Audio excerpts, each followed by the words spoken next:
Hello and welcome to the long distance bus station of Bishkek, Kyrgyzstan. I decided to make a video diary of the day, which probably doesn't make it a diary, more of a thing. Look, it's just after 9 o'clock and I am on my way eventually to Tashkent. I don't know what time we're going to get there. There is an hour's time difference in our favour, so that's probably good. I'm told that the first bus which I'm taking, which is to Taraz in Kazakhstan, which involves border crossing, will take 5 hours or so. So that would mean that I would hopefully get there by about 2:30 if we leave in the next half hour.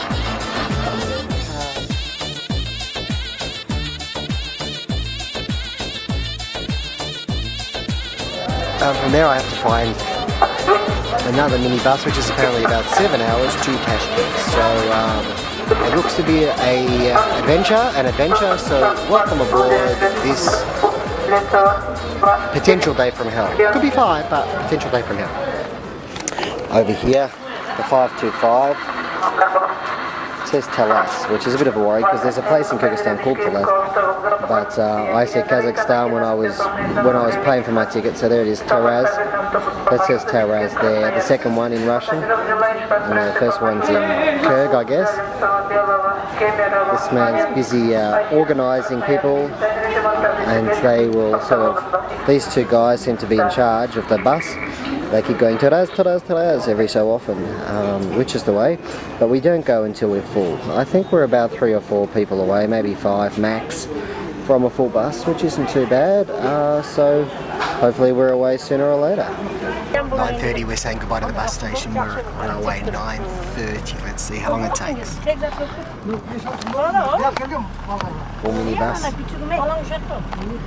There's the bus station. Say goodbye.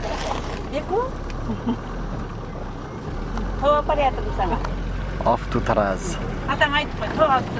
We're just piling back onto the bus. It was a relatively painless little border crossing into Kazakhstan. There it is. It's about 11:45 and we're heading on towards Taraz. I think we may be a little ahead of schedule.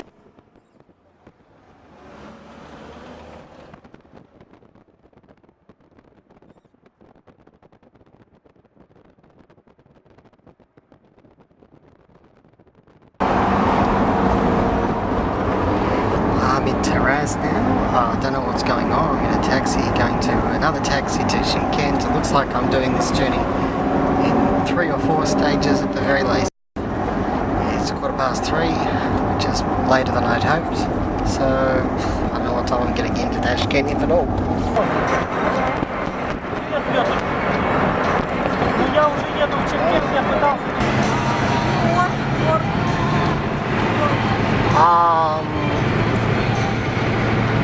One moment. Journey number 3, if you count. The one in Taraz. I'm on a shared taxi to Tashkent. There's a gentleman here who's going to Tashkent afterwards, so we have to transfer over to another taxi in Tashkent to Tashkent. Hopefully that leaves just as quickly as this one did, which left, well, they were just waiting on one more person, and that was me. So it's good so far.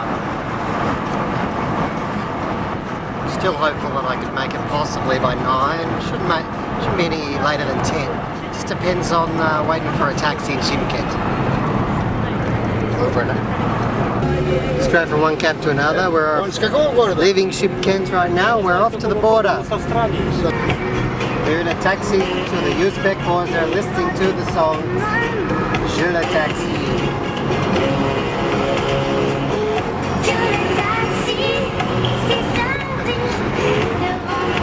In the taxi driver, the taxi, the road.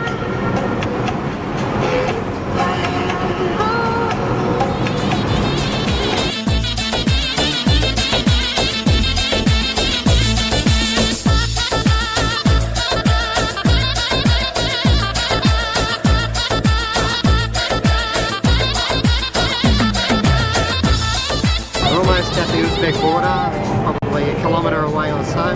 Hopefully it doesn't go too badly because I've just been told last time Sergey went through it, It took 2 hours, but that was the other direction, so this was probably worse. But the time must be 7? Half past 7, quarter to 8, which is half past 6, quarter to 7, the other side of the border in Uzbekistan, because they're an hour behind.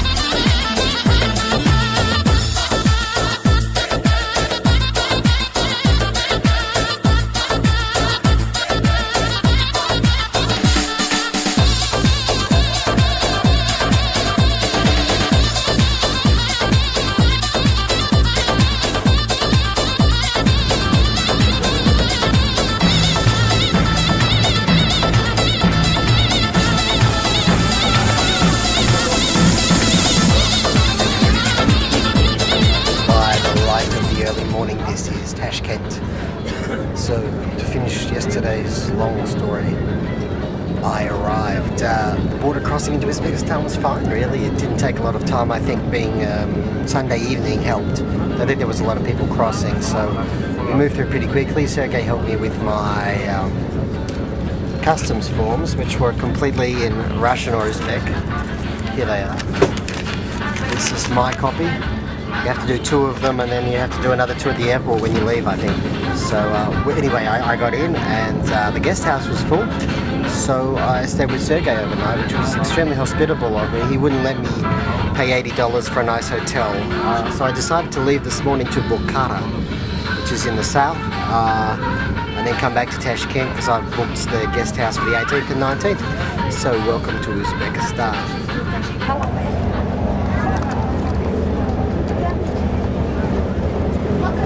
That's Uzbekistan for you.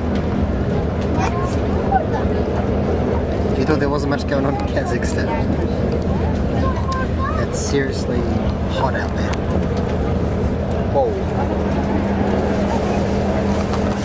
Everyone is sweltering in the train. It's about, I reckon 40 outside, so it's only about 36 in here. Money. In Uzbekistan, money is a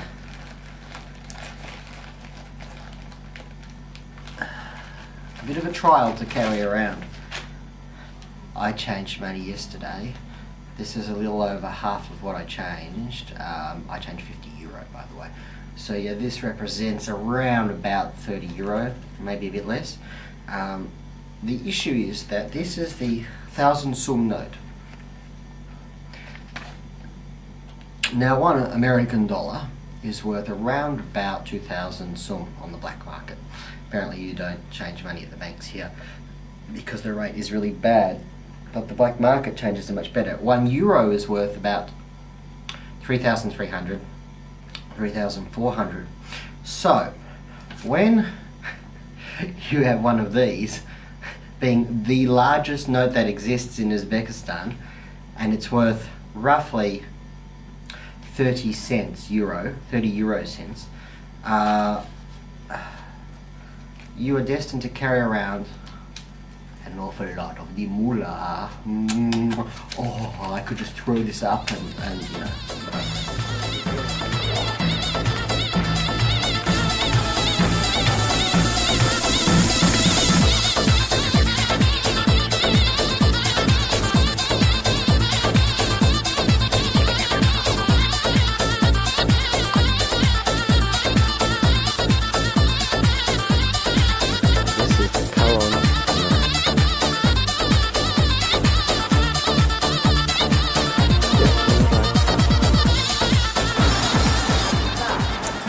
Bizarre contrast of a madrasa, the colour minaret, the colour mosque, and woolly Russian hats. This is a thing they call the Ark. I have to find out what it's all about.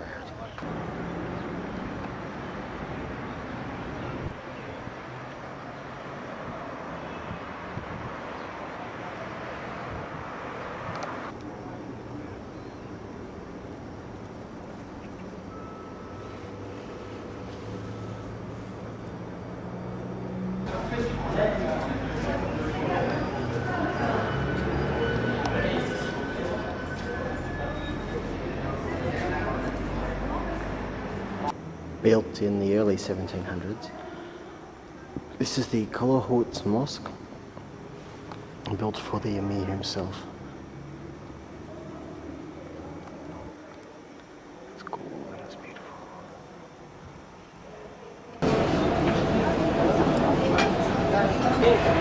And I'm sitting down to the national dish here, plov. Yes, it has beans and rice and carrot and a little bit of beef. Although often it's served with horse. I was almost disappointed they didn't have horse, to be honest with you.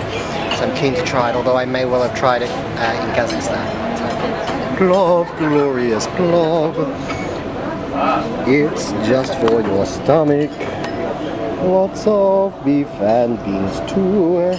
Carrots and rice. The end. Thank you.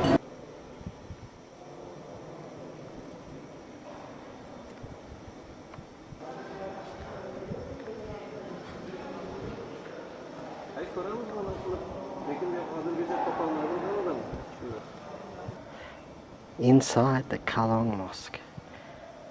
It's really quite the serene piece of beauty. This place just for the blue, the Sufi sort of influence on the mosques, the masjids. Really reminds me of Iran. I don't know what to say about this Sol tree. Some of the incredible mosaic work here in the Kalong Mosque.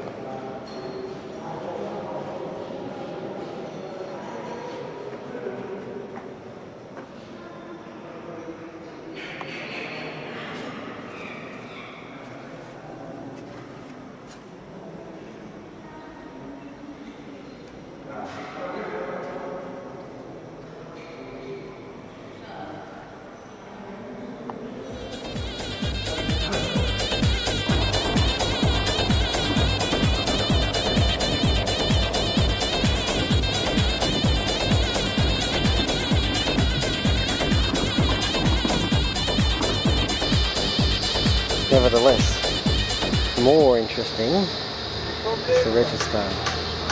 3 madrasas. Amazing buildings, all of them. This is the Lukic madrasa in here. We're about to go inside. I just thought it was nice through the lattice work.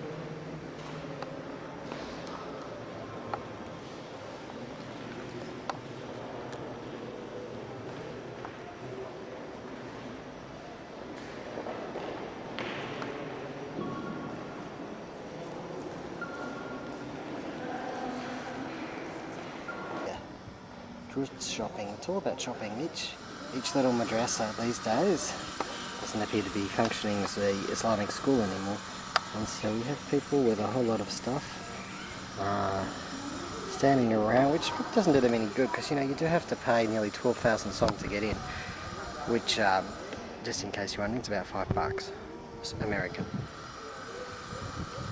or 42 cents Australian, as the exchange rate is really awesome right now.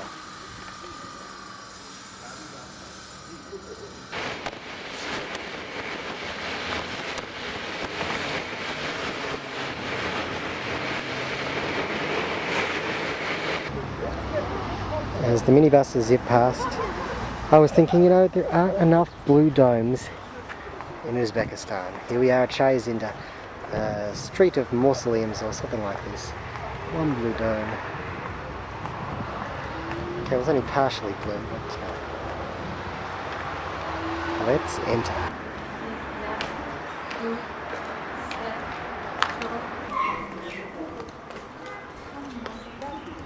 So what are we seeing here? We are seeing basically an ancient avenue of tombs. It just stretches on and on.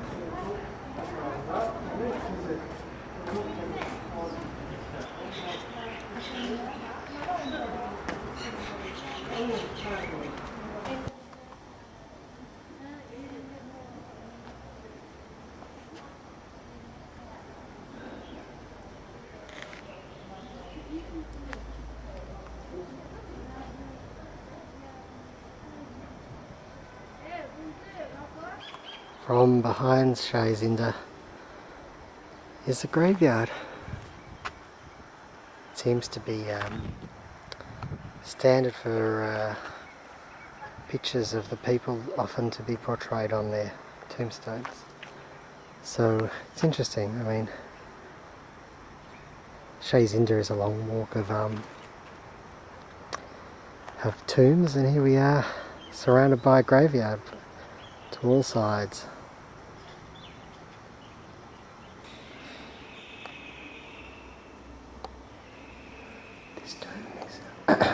This tomb is for Timur's sister, originally built 1385. As you can see, it's just beautiful. Restored, but beautiful.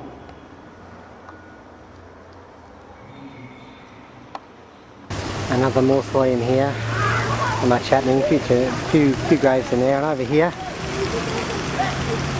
the Central Asian tradition of swimming on a hot day in the fountains. Obviously there are no swimming pools, or nobody wants to pay for them, and over there is the Rajasthan, back in the background. And here's the dude, Timur the Great. Got a couple of birds on his head, you can't quite see from this angle, but trust me, they're there. Apparently 1.7 metres tall, which isn't that tall, it's shorter than me. And he likes sitting down. Most warriors are standing up, but this guy's sitting down.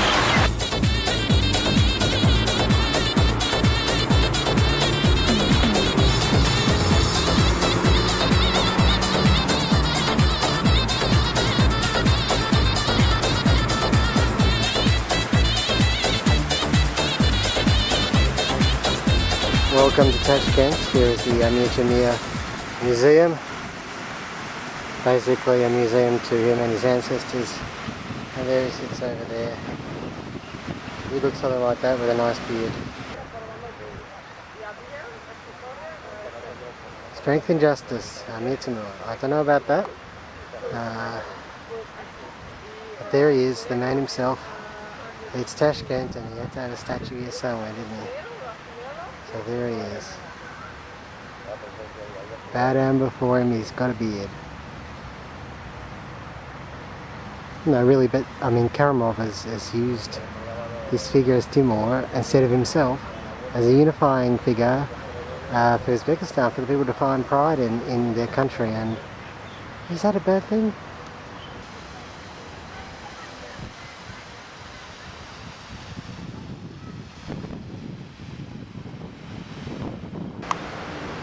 The rather grand Hotel Uzbekistan.